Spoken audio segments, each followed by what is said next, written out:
Welcome to மஜிலா life ஸ்டைலுங்க. இன்னைக்கு நம்ம சாம்பார் வைக்க போகிறோம். அதுக்கு தேவையான பொருட்கள் பார்க்கலாம் வாங்க. நான் ஒரு 100 கிராம் பருப்பு எடுத்து கழுவி மஞ்சத்தூள் போட்டு நல்லா வேக வச்சுருக்கேன். இதில் பூண்டு போட்டிருக்கேன். அது விளக்கெண்ணெய் ஊற்றிருக்கேன் பாருங்கள். இப்போ நான் அதில் ஒரு 3 முருங்கைக்காய் கட் பண்ணி வச்சுருக்கேங்க. ஒரு சின்ன நெல்லிக்காய் அளவு பாருங்கள் புளி. இப்போ நம்ம பாருங்கள் 2 தக்காளி கட் பண்ணி வச்சுருக்கேன்.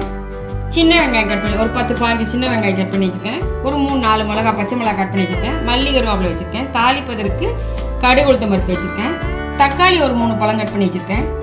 இது பாருங்கள் நம்ம வீட்டிலேயே அரைச்ச சாம்பார் தூள் ஒரு 3 ஸ்பூன் எடுத்து வச்சுருக்கேன். தேவையான உப்புங்க. இது கொஞ்சம் காரம் நம்மளுக்கு பத்தாதனால பாருங்கள் 1 ஸ்பூன் மிளகாய் தூள் எடுத்து வச்சுருக்கேன். இப்போ வாங்க நம்ம தாளிச்சு விடலாம். இப்போ நம்ம சாம்பார் தாளிச்சு விட்டுலாங்க. அடுப்பு வச்சுக்கலாங்க. வானிலை வச்சுட்டேன்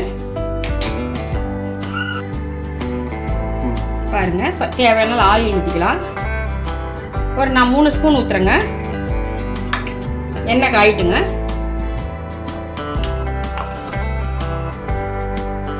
இப்போ கடுகு உளுத்தம் பருப்பு போட்டுக்கலாங்க. 1 ஸ்பூன் போட்டுக்கலாங்க.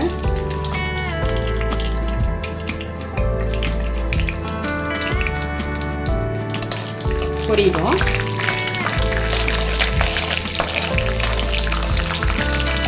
பொரிஞ்சிச்சுங்க. இப்போ பச்சை மிளகாய் சேர்த்திக்கலாங்க. நான் ஒரு 3 பச்சை மிளகாய் கட் பண்ணி வச்சுருக்கேன். சின்ன வெங்காயம் போட்டுக்கலாங்க.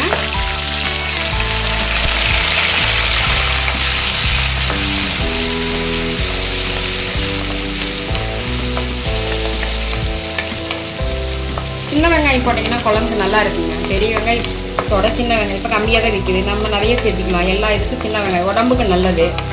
அதனால் நம்ம எல்லாத்துக்குமே நம்ம சின்ன வெங்காயம் சேர்த்துக்கணும் நல்லதுங்க. பாருங்கள் நல்லா வணங்கிருச்சு.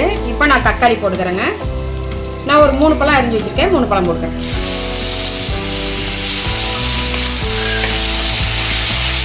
தக்காளி கம்மியாக இருக்கிறதுனால 2 பழம் சேர்த்து போட்டு புளி கொஞ்சம் கம்மியாக ஊற்றிக்கலாங்க. மல்லி கருவேப்பிலை போட்டுக்கலாங்க. நல்லா வணங்கட்டுங்க. வணங்கினதுக்கப்புறம் நம்ம முருங்கைக்காய் சேர்த்துக்கலாம். இது வணங்கிறதுக்கு உப்பு போட்டுக்கிறேன். குழம்புக்கு தேவையான அளவே போட்டுறேன் நான். பாருங்கள் போதும். அப்புறம் வேணும்னா போட்டுக்கலாம்.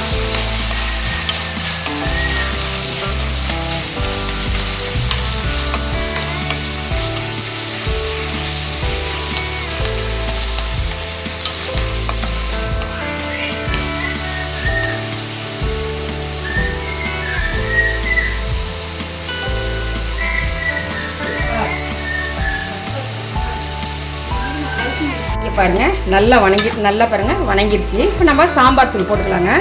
நான் இது வீட்லயே அரைச்ச சாம்பார் தூளுங்க. ஒரு 3 ஸ்பூன் போடுறேங்க.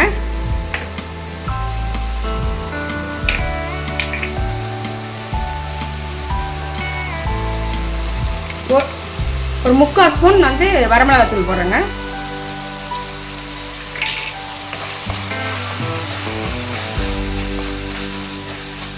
இப்போ நான் முருங்கைக்காயை எடுத்து கழுவி கட் பண்ணி வச்சுருக்கோம் பாருங்க. இது இப்போ நம்ம சேர்த்திக்கலாம்.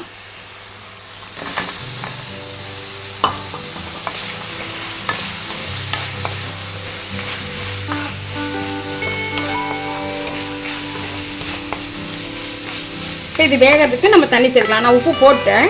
வேகிறதுக்கு நம்ம தண்ணி சேர்த்துக்கலாம். முருங்கைக்காய் வெந்ததுக்கப்புறம் நம்ம பருப்பு எடுத்து ஊற்றிட்டு புளியை கரைச்சி ஊற்றிக்கலாம்.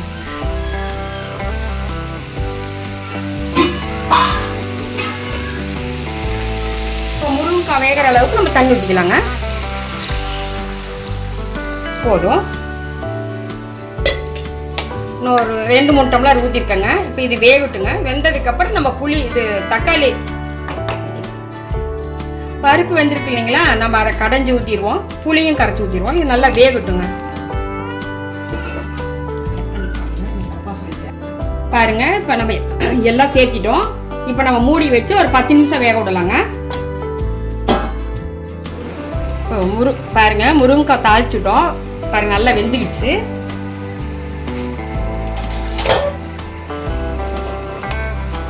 நல்லா காய் நல்லா வெந்துடுச்சுங்க.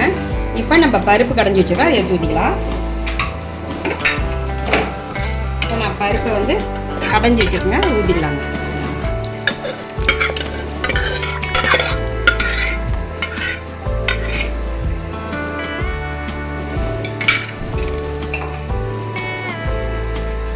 புளியை கரைச்சி வச்சுருக்காங்க. இப்போ புளி தண்ணி ஊற்றிக்கலாங்க. வடிகட்டி ஊற்றிக்கலாம்.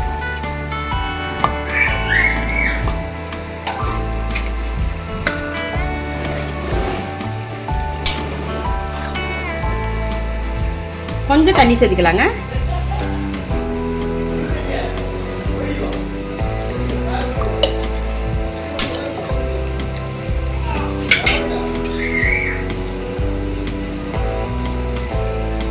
பெருங்காயத்தூள் கொஞ்சம் சேர்த்துக்கலாங்க.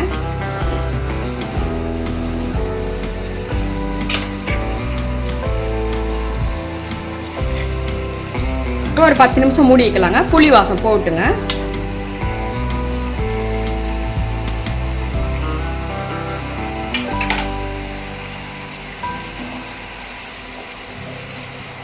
மூடி வச்சிடலாங்க. இப்போ ஒரு 10 நிமிஷம் கொதிக்கும். குழம்பு ரெடி ஆயிடுச்சுங்க. பாருங்க, நல்லா கொதி வந்துருச்சு.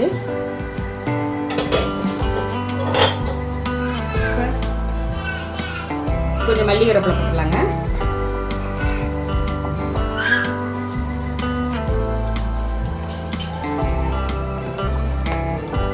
பாருங்க, நல்லா வாசமா இருக்கு முருங்கைக்காய் சாம்பார். நீங்களும் இந்த மாதிரி செஞ்சு பாருங்க, நல்லா இருக்கும்.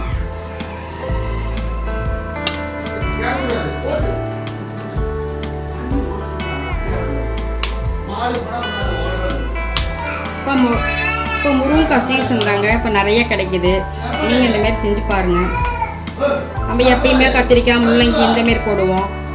ஒரு நாளைக்கு முருங்கைக்காய் சாம்பார் வைப்போம்.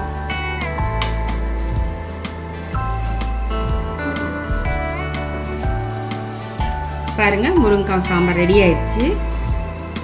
சுவையாக இருக்குது. நீங்களும் செஞ்சு பாருங்கள். கமெண்ட்ல எப்படி இருக்குன்னு சொல்லுங்க. ஃபார் வாட்சிங் மஞ்சுளாஸ் லைஃப் ஸ்டைல். எங்கள் வீடியோ உங்களுக்கு பிடிச்சிருந்துச்சுன்னா லைக் பண்ணுங்கள். உங்களுக்கு இந்த வீடியோவில் ஏதாவது டவுட் இருந்துச்சு அப்படின்னா வந்து கமெண்ட் செக்ஷனில் கமெண்ட் பண்ணுங்கள். நாங்கள் உங்களுக்கு ரிப்ளை பண்ணுறோம்.